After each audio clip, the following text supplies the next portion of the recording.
Today, we are opening the file on a man who he fundamentally defies the stereotype of the cold, calculating chess machine. Oh, completely. We usually picture grandmasters, especially from that era, as these almost robotic figures. Exactly. Furrowed brows, silent rooms, pure logic. A science. But our subject today, Savielly Tartakower, was the total opposite. He's been called the Oscar Wilde of chess. And looking at these sources, the memoirs, the game collections from historians like Andy Soltis and Harry Golombek, you immediately see why. It just jumps off the page, doesn't it? This is a man who saw a world championship level game not as a math problem, but as a fairy tale of 1001 mistakes. Which is such a unique perspective, and honestly, our mission for this deep dive is to really get our heads around that mindset. Right. We're not just looking at his tournament wins. We need to unpack how a man who, he lost his parents in a violent pogrom, served on the front lines of 2 world wars. How he managed to keep this incredible, almost defiant sense of humor through it all. It's a fascinating contradiction. It really is. So here's the checklist for what we're going to cover.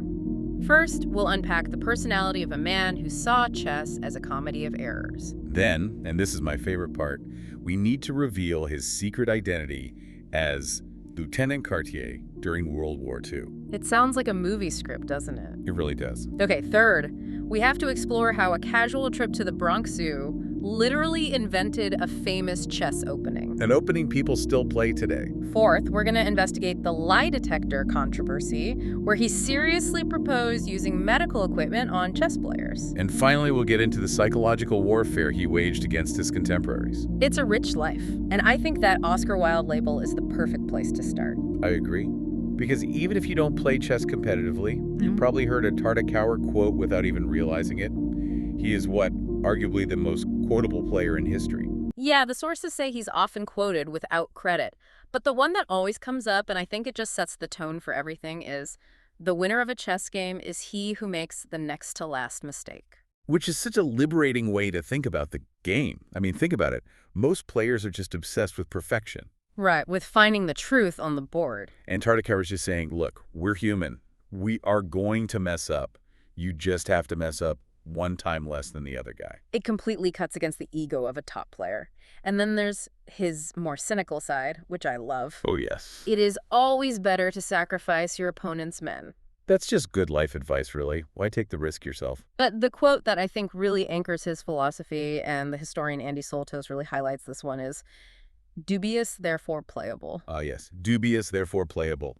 That is the key to his soul. And to understand why he would say that, basically, if a move looks bad, it's worth trying. Right. You have to look at his background. Right. He was born in Russia in 1887, but in 1899, his parents were killed in a pogrom in Rostov-on-Don. He was just a child. He was 12. He had to flee the country. He saw the absolute darkest parts of humanity before he was even a teenager. And then he goes on to serve in the Austro-Hungarian army in World War I. And then the Free French forces in World War II. So the sources emphasize this massive contrast. Here's a man who has every reason to be a nihilist, to be bitter. To just shut down. But instead, he becomes the most colorful, joyful character in the game.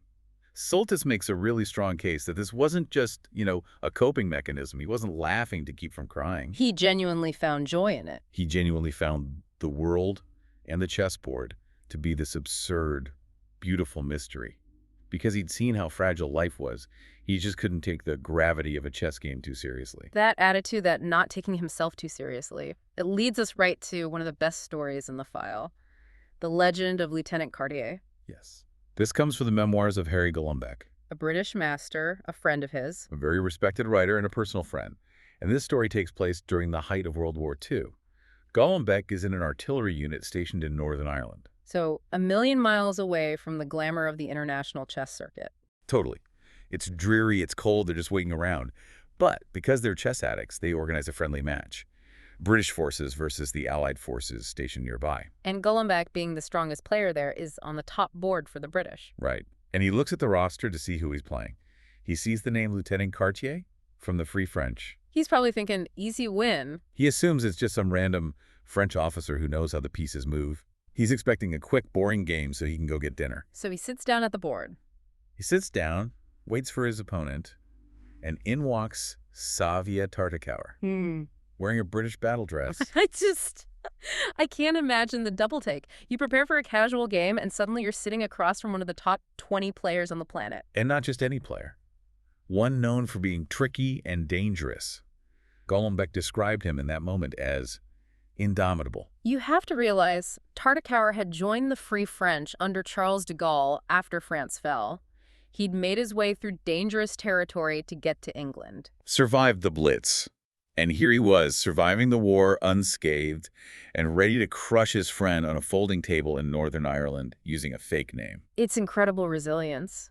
And the data shows, right after the war, winter of 45-46, he wins the Hastings tournament. Just picks up right where he left off. Most people would be broken or at least rusty. Not him. He had that mental toughness, but, and this is key, he also had that eccentricity. The trauma of war didn't dull his desire to be weird. Which brings us to the zoo. I still can't believe this is the real origin story for a chess opening. This isn't just a myth. No, it's well documented. New York, 1924. A legendary tournament. Tartakower is set to play Geza Marassi. And Marassi is important here because he was kind of the foil, right? He was very classical, solid. A bit humorless. He hated risk. The perfect target for a prank. Precisely. Yeah. So instead of studying opening theory, Tartakower spends the day before the game at the Bronx Zoo. As one does. He wanders around and finds himself in front of the primate enclosure. And he gets fixated on a young orangutan. The sources say he actually claimed he consulted the orangutan. He did. He stood there watching it climb, swinging his arms up the bars of the cage. And the next day, against Marassi, Tartakower sits down and opens the game by pushing his knight's pawn on the far side of the board up 2 squares. Okay, for anyone who doesn't have a board in front of them, explain why that move is so strange. Well, standard chess wisdom says you control the center, you move your central pawns. Tartakower's move 1.b4, for those taking notes, is on the extreme flank. It does almost nothing for the center. It's provocative. It's basically telling your opponent, I don't need to play properly to beat you. I'm going to do this weird thing on the edge. And visually, he thought the pawn climbing up the side of the board. Looked like the monkey climbing the cage. Yes. So he called it the orangutan opening. And the name stuck. To this day, if you play that move, it's often called the orangutan. It really feels like his whole strategy was psychological disruption. He was playing the person, not just the pieces. That was his specialty. He loved to provoke people who took themselves too seriously. Another famous incident, Baden-Baden in 1925, that's just like this. He'd started the tournament slowly, 5 draws in a row. Which, for a chaos agent like him, must have been torture. So another master, Jacques Mises, decides to poke the bear. He asks Tartakower sarcastically, so, have you had sufficient preparation for obtaining your 6th draw today? Ouch. So how does Tartakower respond? He plays what's known as the bayonet attack. The name alone is aggressive. Conceptually, it's almost suicidal. He plays a risky defense, the Dutch, and then on his second move, he just sacrifices a pawn to tear open the center. He basically exposes his own king to launch an immediate assault. He sets the board on fire because a guy made a joke about him drawing. And he won. He crushed Mises. He later wrote that the win was due to destiny being provoked. He even claimed he had copyrighted that crazy move. This brings us to maybe the most bizarre item on our checklist, the lie detector. When I read this, I thought it was a metaphor. Nope. He was dead serious. This goes back to his rivalry with Marassi again, poor Marassi. It's 1922, Teplitz-Chanel. Tartakower wins their game with this spectacular combination. He gives up a rook, a bishop, it's all fireworks. And he expects to win the Brilliancy Prize. Which, just to clarify for everyone, is a cash bonus for the most beautiful game of the tournament. It's a prestige thing. But the judges denied him the prize. Their reasoning was that the combination was too complex. They didn't believe he had actually calculated it all the way to the end. They thought he just played a risky move and got lucky. To a grandmaster, that's a massive insult. It's saying, you're not a genius, you're just a gambler. Tartakower was furious. He wrote a scathing article called The Myth of the Brilliancy Prize. And in it, he argued that tournaments should use an American lie detector to test players after the game. To verify they actually saw the moves. Yes, he wanted to hook players up to a machine and ask, did you really see that checkmate 15 moves ago? So the judges couldn't rob him of his glory. He wanted scientific proof that his genius was intentional. Wow. It shows a real pride. He needed the world to know it was his mind at work, not chance. And the funny thing is, that one game totally traumatized Marassi. The notes say he was so shaken that he vowed to be doubly on his guard against Tartakower forever. And what did that look like in practice? It meant that for the next 8 years, every time they played, Marassi just locked the position down. He played for a draw for move one. Incredible. He haunted his opponent for a decade with one game. That's the psychological scar he could leave. He didn't just beat you, he made you afraid of what might happen next time. There's another story about an Icelandic player, Gudmundsson, that fits this perfectly. This was at the Hamburg Olympiad. In the team tournament. Right. Tartakower's game against him is adjourned, paused overnight. It looks like a draw, maybe even bad for Tartakower. Okay. But overnight, Tartakower finds a secret stratagem, a hidden trap. And his own team captain asks him the next morning, what's the plan? And Tartakower wouldn't even tell him. He wouldn't tell his own captain. No. He replied, there are performances that can only succeed if kept in a state of secrecy. He thought if he said it out loud, the magic would break. Or he just loved the drama. He sits down, unleashes the trap, and wins. And here's the kicker.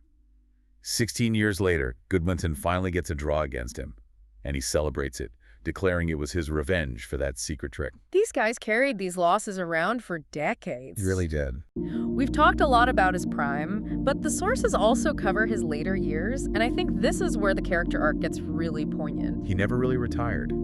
Chess was his life. There's a game mentioned from London 1946 that really illustrates the passage of time. Tartakower is 58 years old. He's playing Arturo Pomar.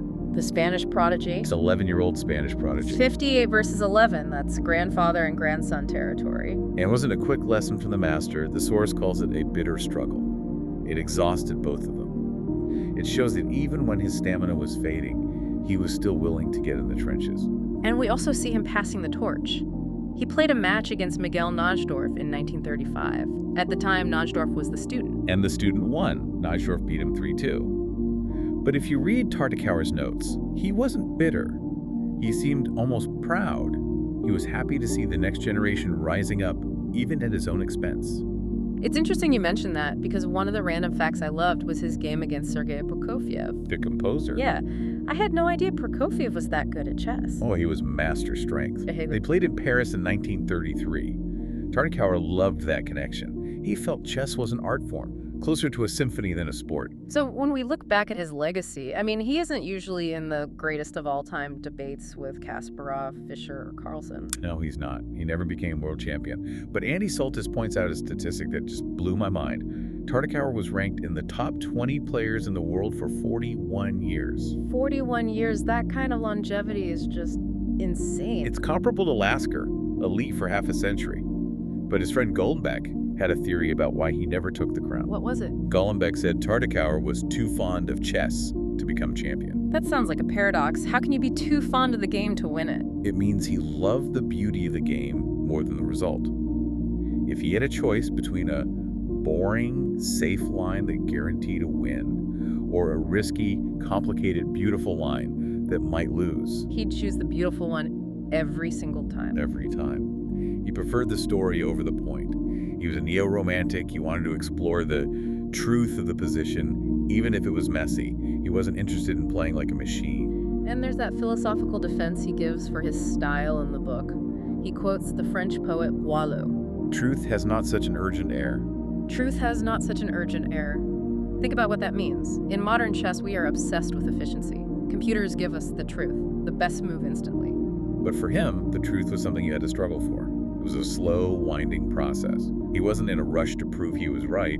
He just wanted to create something interesting. It really makes you wonder, in our era of engines and memorized lines, where we know the answer before we even move the piece, have we lost the fairy tale of 1001 mistakes? I think we have. We've gained precision, certainly. But we might have lost the joy of the next to last mistake. We've lost the fun of the error. Something to think about the next time you're looking for the best move in chess or in life. Maybe look for the interesting one instead. Thanks for joining us on this deep dive into the wit and war of Savielly Tartakower. A pleasure. We'll see you next time.